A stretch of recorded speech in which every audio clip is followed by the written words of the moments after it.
Generating prompt-based video with Modelscope. To generate videos with a Modelscope, follow these straightforward steps. Open your browser and go to their website. You can search for it by typing the website name in your preferred search engine, or you can click on the provided link in the description below. Once you're on the website, look for the option to input the description or details of the video you want the AI to create for you.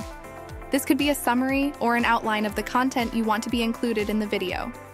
Once you are satisfied with the description and confident that it accurately reflects your desired video content, locate the button or option to generate the video.